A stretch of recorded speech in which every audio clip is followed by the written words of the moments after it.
My name is Maya Rhodes, and that was the moment my entire family learned a very expensive lesson about the price of disrespect. I was at the table sitting across from my mother, Eleanor, who was basking in the attention of her 60th birthday dinner at the most exclusive restaurant in Charleston. The air was thick with the scent of aged wine and fake politeness. My custom-ordered sea bass, which I had been waiting for all night, finally arrived. It was perfectly plated, a work of art. I barely had time to pick up my fork when my mother, without turning her head, waved a hand dismissively at the waiter. "Excuse me," she cooed, her voice dripping with the false sweetness she reserved for public performance. "Take this plate back. Maya isn't eating tonight, she knows why." The waiter, a young man named James, froze, looking from the glistening fish to my face. My stepsister, Chloe, giggled into her napkin, and my father, Richard, just cleared his throat and looked at his lobster. Silence fell, the kind of silence that feels heavier than any scream. This wasn't just about food. This was Eleanor's favorite petty power play. It was her way of publicly asserting my supposed failure in front of the family. A failure she'd decided weeks ago was unforgivable. I felt the heat rising in my cheeks, not from embarrassment, but from a cold, controlled fury. For years, I'd been the dependable one, the daughter who paid the family credit card debt, the one who covered Chloe's emergency tuition when her influencer career failed. I'd spent months planning a surprise trip to Paris for Mom, only to have her casually mention how much she wished Chloe could come too, effectively downgrading my gift. This dinner, this public humiliation, was the final straw. I set my fork down with a gentle clink, making sure it was loud enough to cut through the hum of the dining room. I looked James, the waiter, dead in the eye, and instead of defending the meal, I said, "James, please, feel free to give the sea bass to the kitchen staff. It truly looks amazing, and someone who actually appreciates effort should enjoy it." Then, I rose slowly, my vintage silk dress rustling as I did. My mother finally looked at me, her face a mask of annoyed surprise. "Sit down, Maya. Don't make a scene," she hissed, her smile still plastered on for the other diners. "Oh, I won't," I replied, my voice calm, almost a whisper, but it carried. "The scene is all yours, Mom. Happy birthday." I turned and walked toward the exit, my heels clicking deliberately on the marble floor. I didn't look back, but I felt the energy shift behind me.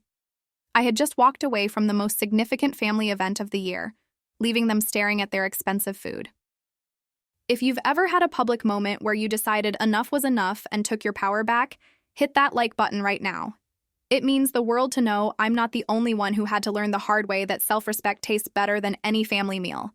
Keep watching, because the chase started before I even reached the valet. I didn't make it 50 feet out the revolving door. The crisp, salty evening air of Charleston hit me, and I was breathing in freedom for the first time in years. I could hear the clip-clop of heels rushing after me on the brick sidewalk. "Maya, stop this instant!" It was Eleanor, her voice a dangerous mix of fury and panic. She hated a loss of control more than anything, and my exit had yanked the reins right out of her manicured hands. I stopped under the soft glow of a wrought iron street lamp, but didn't turn around. She caught up, breathing heavily, the diamonds on her wrist catching the light. "What is wrong with you? Do you know how much this dinner cost? Do you know who is in there? You're ruining my birthday.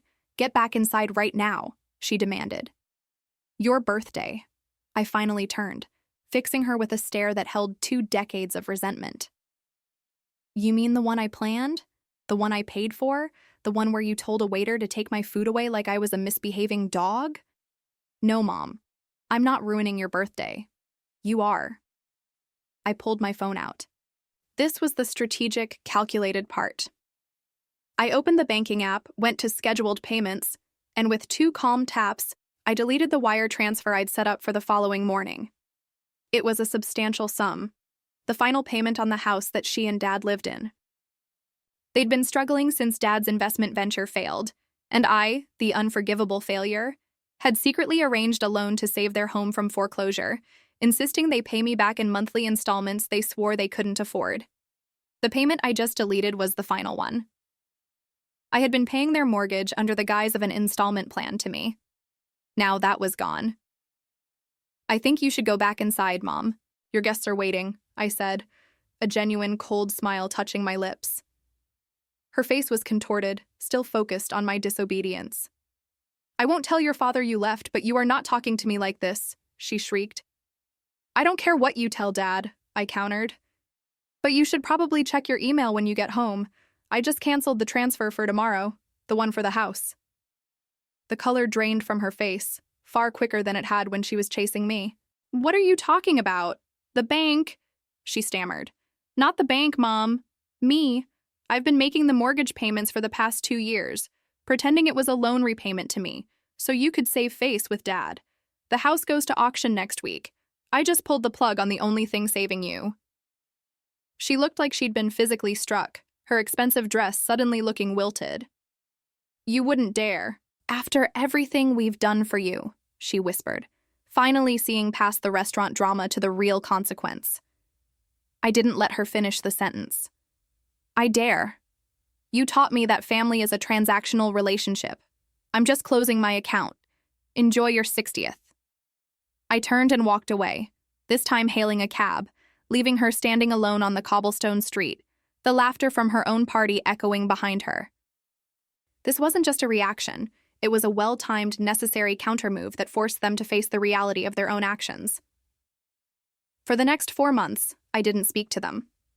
The house was sold at auction, not to a stranger, but to an investor I secretly knew, which ensured they were given an extremely generous timeline to move out. They moved into a small rental apartment on the outskirts of North Charleston, a place far removed from the lavish neighborhood they'd once presided over. The silence between us was loud, broken only by Dad's desperate, pleading texts that I instantly deleted. I focused on my career, finally taking that promotion I'd always deferred, and I even started dating a kind, grounded man who treated my needs as important, not optional. One rainy Tuesday, I received an official-looking envelope. It wasn't from my father or my mother, but from my stepsister, Chloe. I almost tossed it but decided to open it out of curiosity. Inside was a single folded piece of thick paper. It wasn't an apology, it was a blueprint. Chloe had started an actual, legitimate business, a small but ambitious nonprofit aimed at helping aspiring female entrepreneurs navigate early business loans, something she'd learned the hard way how to manage after her own failures and having to help her parents with their financial mess.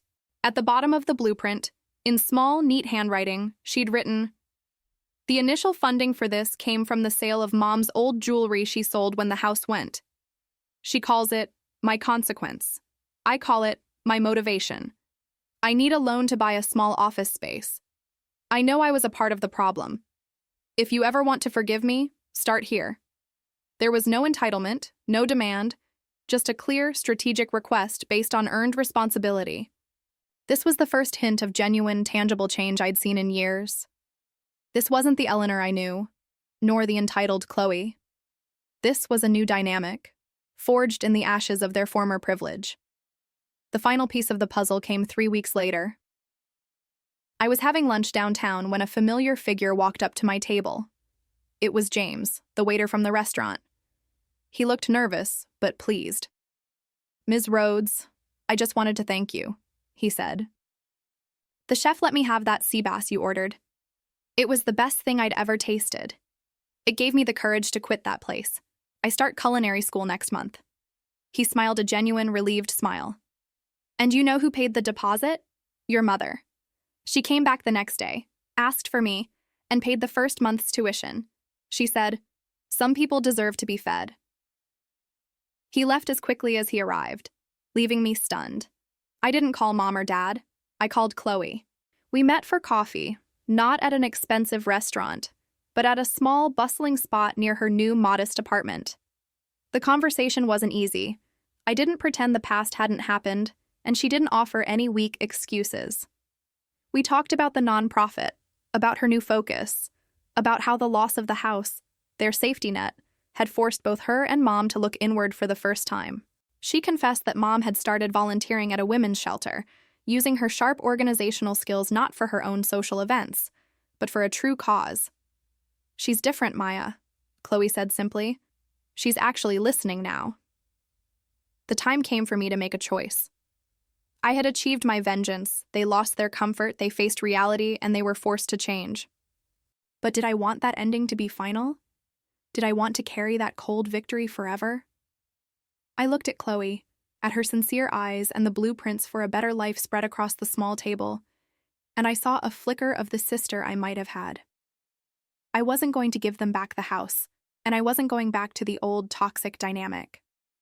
That chapter was closed for good. Instead, I pulled out my own checkbook. "I'm not giving you a loan, Chloe," I stated. "I'm investing for a 49% stake in your nonprofit. I want a seat on the board. I want to see every receipt, every decision. You get the office, the funding, and my full support. But you report to me now." Her eyes widened, a slow, understanding smile spreading across her face. This wasn't a family handout. It was a business deal, clean, strategic, and based on mutual respect and accountability. It was the only way I could ever truly be part of their lives again, on my terms, as an equal partner, not as the perpetual ATM. That night, Mom called me, not to apologize for the past, but to talk about the nonprofit's tax structure. It was a conversation between equals, two adults focused on a shared, productive goal. When we hung up, I realized the house was gone. The past was painful, but in losing everything, they had found their true purpose, and in forcing that loss, I had finally found mine. The real victory wasn't in their downfall. It was in the chance to build a genuine, functional relationship from the ground up. If you were in my shoes and saw your family finally making a real effort to change, would you have chosen to invest in their new journey, or would you have walked away for good? Tell me what you think in the comments below. And don't forget to subscribe and activate the notifications bell so you don't miss the next story where I share what happened after Mom saw the final contract.